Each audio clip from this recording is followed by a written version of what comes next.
Hey guys and girls, TBM Legion. Hope we're having an awesome afternoon. This is a quick video today about standards, the value and the importance of standards. Got a really squeaky chair, just realised. Hopefully that's not too annoying. Okay, so this is actually a bit of a quick overview video. Okay, there was going to be a live interview today, which is still happening today, but that's happening a little bit later. So for everyone that was going to be tuning in right now, just thought I'd jump on and give something for you to whet your appetite about the main interview that's happening later. It's going to be co-presented with me and my brother Gareth. So make sure that you follow the links on my page to the YouTube channel so that you can set a reminder for that later on this evening. That's going to be awesome. We're going to talk about this whole subject in much more depth, calling on lots of different experiences, my experiences from the Royal Marines, okay, and the pivotal role that maintaining high standards plays in keeping that organization at such a high level and such a reputed level. Okay, and then Gaz, my brother, ex-professional mixed martial artist. Okay, he was trained at one of the world's most highly esteemed MMA gyms, London Shoot Fighters, where a whole host of big names and title holders have come out of in the past and are still coming out today. People like Michael Venom Page, those kind of guys. So he's going to draw on his experiences from that as well. So it's going to be a really awesome interview. Make sure you keep posted on that. Definitely tune in later on if you can. That's now going to be at 6 p.m. UK BST. So tune in for that one if you're free. So I'm just going to give a bit of an overview of the sort of main points that I'm hoping to cover a bit later. Like I say, for everyone who was planning to tune in now. So, just to kind of talk about, I've got a couple of funny things first. I guess I was looking back at experiences that I thought were relevant to standards, and a couple of sort of funny stories came to mind, both from my time in the Marines. Actually, one's funny, one's not funny at all. So I remember we were having a re-parade, okay, when I was a recruit. All right, so I'm like, I don't know, 10 weeks into training or something like that. Total useless bit of kit. And we were already re-parading, having failed an inspection for something already, okay? So it's like 30 guys, we're all stood in the drill shed, okay? All our field kit immaculately laid out in front of us, waiting to be inspected, all right? And this colour sergeant walks in, and instead of going to the first guy in the first row, he starts making a beeline for this other lad, Jonesy, with this big smile on his face. Now, when colour stripies smile at recruits, that usually means bad news for recruits. So we're all waiting to see what's going to happen next. He gets up to Jonesy, doesn't even say a word, just pulls the utility knife out of his pocket, reaches down towards a button on an unbuttoned shirt, unbuttoned pocket on his shirt, slices the button clean off, and then just laughs his head off as he walks away, and the button drops to the floor. And there's Jonesy, face dropping, knowing that he's now got to sew a button back on his shirt on top of all the other admin that he's going to have to do that night. So that was one of the funny one that came to mind, which would probably had to be there, but it was definitely a funny memory for me. Another one was a much less funny memory. It's probably one of the worst memories of my life, actually. No joke. Of being repeatedly, or not being, of self-submerging ourselves repeatedly in an ice-cold river in the middle of the night before walking however many more miles to another location, a woodblock in the middle of nowhere, pitch black, being made to crawl through old shell scrapes that are now full of mud and water, and then being told, clean all your kit, ready to be inspected and take orders for your next evolution tomorrow morning. No sleep again. No worries. So that was that was the worst week of my life. That was one of the moments within that week that made it one of the worst weeks of my life. But ultimately, those things come down to the same thing, which is what pretty much every punishment that you receive, either as a recruit or even during your career as a Royal Marine, ultimately usually comes down to, which is not adhering to standards. And there is a good reason why organizations that are held at that elite level, like the Royal Marines, like top athletics teams, refuse to drop their standards. they put a lot of effort into maintaining a certain standard and never dropping below it, because at the end of the day, the reason that I'm talking about this on this video is that we are the direct outcomes of the standards that we set for ourselves. And it's that simple. Even guys like Tony Robbins will say, if he's going to give you 3 words that will essentially be the route to success in improving whatever area of your life it is that you want to improve, those 3 words are raise your standards. And that's how it is, in standards, that they're not habits, they're different from habits. Okay, we aim to build our habits around our standards. We'll talk a little bit more about that. All right, but essentially, if there's a mismatch between the outcomes of our lifestyles that we desire and the actual outcomes that we live through, it's because our standards of behavior that are conducive to those outcomes are too low. That's basically what it always comes down to, okay? So that's easy enough to understand. Why is it so important to never drop those standards once you set them?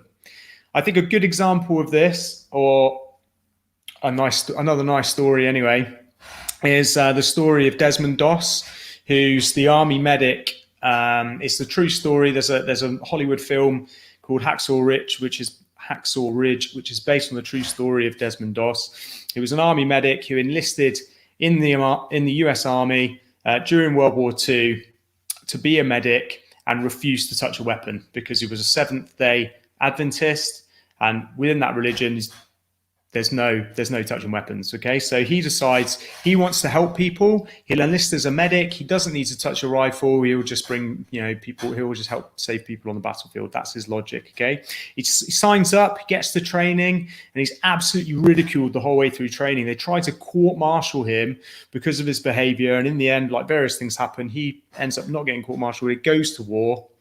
Okay, and when he gets to war, this whole experience plays out for him where he ends up saving countless people. It's like 75 people in one day he manages to, or within like 48 hours or so, he manages to save off the back of this really important battle. Okay, he's bringing all these bodies down. He basically leaves himself up on top of this ridge to save people, and everyone else is down the bottom, and he's running around the battlefield saving people, lowering them back down to safety. And then even when he's rescued himself at the end, he ends up giving up his stretcher for someone else and then gets shot in the process of that. And it's just a remarkable story. But anyway, after this all, after the story became quite famous, Desmond Doss was interviewed and people asked him, why didn't you take up a weapon even during the times where you were trying to defend yourself? He's had multiple opportunities where he was being shot at, where he was trying to retreat from the enemy and there were weapons everywhere, there's dead bodies everywhere. Could easily have sought himself a rifle and started putting rounds down back, and never did. And his answer to that was, I knew that if I compromised once, I could do it again. And that's all you need to know about standards, isn't it? And that's the point. If you say to yourself on one day, it's okay not to go for a run today because it's a little bit cold, what's going to happen the next time it's cold? If it's okay to buy a tub of ice cream this time you go shopping because it's on special offer, what's going to happen the next time you go shopping? It's not to say that any of those things are things that you should or shouldn't do. Okay, they're just examples of how a standard can slip below a standard and then become a habit that is underneath the standard conducive to what you want in the end. Okay, so it's not about being totally robotic, okay, as we'll go on to talk about. Okay, there's lots of different ways that we can look at improving certain standards in order to achieve massive gains without being completely inflexible with the rest of our lifestyle, which is what we want. We want to be happy at the end of the day. What we're really seeking in all of this stuff is ultimately happiness, all right? Whether you think that sounds hippie-ish or not, that's basically what we're looking for. All right, quality of life comes from good health, comes from success. Success and happiness are largely the same thing, okay? But there's also accomplishment that goes in there. And so we are trying to find that balance, aren't we? It's not just about being totally regimented. God knows I would never choose to live the rest of my life under the same, highly restrictive regime that I went through to train to be a Royal Marine. It sucked. I don't want to go through it again. The career was fine, but the training was rubbish. So yeah, we're finding that balance. Like, what are the key standards that we need to set? So let's talk a little bit about that then. So the action steps, really, the first action step here for changing your whole life and upgrading every part of your performance that you might want to upgrade through changing your standards starts with reevaluating those standards. And not all of them, because it's going to take forever and you don't need to do that. Okay. Reevaluating the key standards that are letting you down. All right. So what's the area that you want to work on? If it's weight loss, if it's diet, if it's fitness, then look at those. If it's business, what's holding you back? If you evaluate the outcome that you're unhappy with, let's say you failed to get that promotion the last 2 years that you've been chasing, what do you think is the key standard that's holding you back from that? Yeah. Is it because you're not networking enough with the right people? Is it because you're not showing enough leadership skills within certain scenarios? Is it because could it be little things like just not being timely enough? Too many occasions where you don't get that report in on time, or you don't make it to work on time, or things just get forgotten or whatever. It could be anything, but it's really up to you to reevaluate those key areas. What is letting me down? If it's fitness, you're trying to work on your strength, you're trying to get stronger, and you've got programmed 4 days a week in the gym, but if you work it out on average, you're making 2, then your standard isn't 4, is it? Your standard's 2. Your standard is 2 days, because that's what you're allowing to happen more often than anything else. And that's the only standard that you might need to change. If that's the only area right now that you're putting as your priority, that might be the only standard that you need to worry about. Well, I'm not going to worry about the kind of fitness that I'm doing when I'm there. I'm not going to worry too much about like changing my diet. All that stuff's fine. I just need to make sure I'm getting there 4 days a week. Or if you can't, what are you going to do with 3 days a week that's going to make the difference? Okay. You might have to be a bit smart about it. All right. But that's the first step. Okay. Reevaluate your key standards in the primary areas that you're looking to work on. There's no point resetting standards that are irrelevant. If you're looking to work on diet and you say, I'm going to cut out, Honey Nut Cheerios, but you only eat them once a month, who cares? All right. Maybe cut out all processed food or cut out all grains or whatever. Do the things that are going to make the biggest difference in the end. Okay. Going a little bit on the Pareto principle there. 80% of the results are ultimately going to come from around 20% of the changes. All right. So make the 20% of the most important changes. So that's action step 1. Okay. Reevaluating those key standards, resetting the ones that are key to those results that you're looking for. All right. The second one I've got here is cultivating the environment. Now, we talked a lot about this in the interview that me and Gaz did with Simon Jeffries, ex-Special Forces guy who's now running his own health coaching company. Okay, talking about conforming to the standards of your peers. We see this all the time, especially in ex-military personnel. People who do really well when they're in the military because they're having to conform to those standards, leave the military and then fall apart, end up on the street, end up without a job, can't cope, big anxiety issues, all of this stuff. Why is that? It's obviously not them. It's not an inherent problem, because within a certain environment, they could flourish, they could thrive, right? So what is the difference? I mean, the thing is, when you're in an organization, especially like the military, but also sports teams, very professional organizations, companies that have a high reputation and that have that good work ethic ingrained in the culture, you can employ almost anyone and they'll work better. In a top sports team, you can take almost any athlete in and they'll do better there than they would with another team, because within every environment, you're conforming to the expectations of your peers massively, also the culture, laws, other stuff about that environment. I would say that the number one influencing factor there is your peers, all right? Massively. If you are decided you're going on a fitness, I don't know what you call it, like a fitness boost journey, you're going all out for however long right now, and you pick your buddy to be your partner in crime in that escapade, but your buddy is like the laziest person ever, what do you think is going to happen? That's not a recipe for success. You know, on these journeys that you're picking, in these within your grand environment, you know, but within those micro environments of the conducive to the goals that we're talking about, you know, associate yourself with people who've got standards that exceed your own. Associate yourself with people whose standards surpass yours. Be accountable to people whose standards will achieve the goals you want, okay? Because if you don't, you will end up conforming to the standards of the other people around you. Now, there's no need to cut everyone out of your life who isn't a high performer, okay? But it is worth thinking about what value people hold to you that makes it worth associating with them if there's a chance that their standards for quality life are lower than yours, okay? That's a bit of a wordy way to say this, but if people are not really bringing anything to you in terms of your own success and your own ambition and your own motivation to succeed, you know, have a think about what else they're bringing to the table, because if it's not worthwhile, just ditch those people.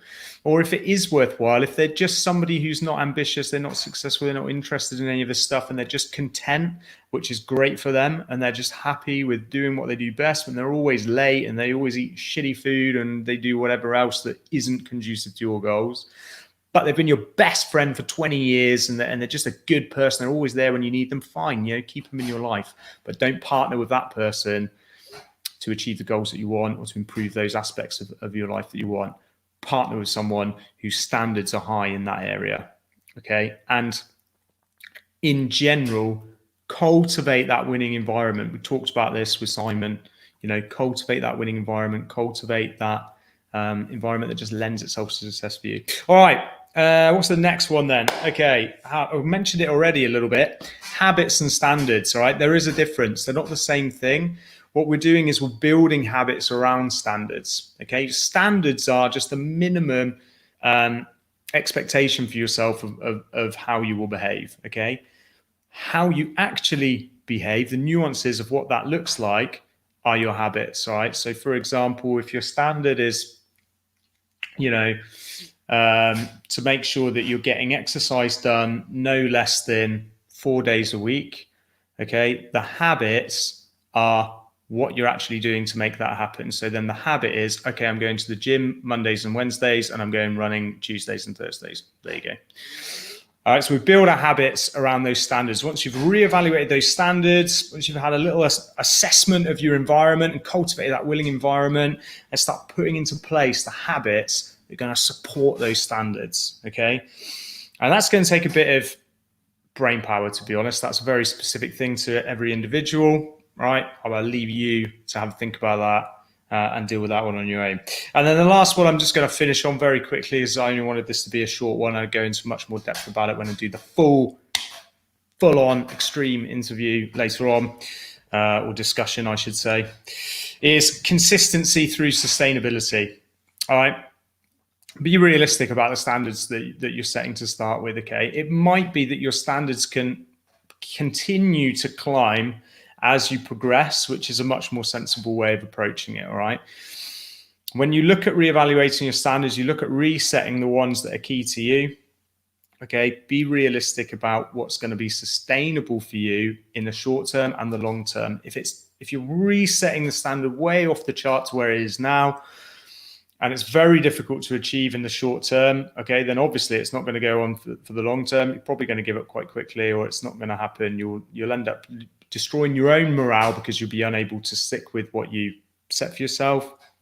All right, and that's also as much of a recipe for disaster almost as maintaining a low standard anyway. So be realistic. What is the standard that you can set and maintain, at least in the medium term, and potentially look to even escalate as time goes on? All right, so consistency is the key. Consistency is always the key with all of this stuff.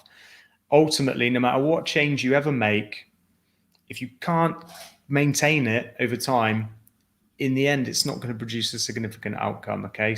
Consistency trumps every other factor when it comes to this stuff. I'm always saying that, okay? I'll say it again. All right, I'm going to shut up because I only want it to be a short one. Guys, if you don't have time to watch the live discussion later on, okay, you can watch it again later. All right, just check out the YouTube channel anytime. It's going up on Facebook. It's going up on YouTube. Okay, we've got other discussions and interviews on that channel that we've already had with other people on things like breath work, cultivating winning environments. We've had sports psychologists on. So, go and check out that other stuff. And if you're already ready to make the jump to improved performance and you're interested in having a chat with us about our one-to-one coaching program, okay, feel free to follow the link on here somewhere. I'm going to put it somewhere, but you'll find it on my page. All right, you can book a call straight in with me. We'll just have a chat, talk about your goals, think about how we might work together, and get you on the road to success. For sure. Most importantly, guys, have an awesome day. Hopefully see some of you a bit later on, and reset those standards. Take it easy.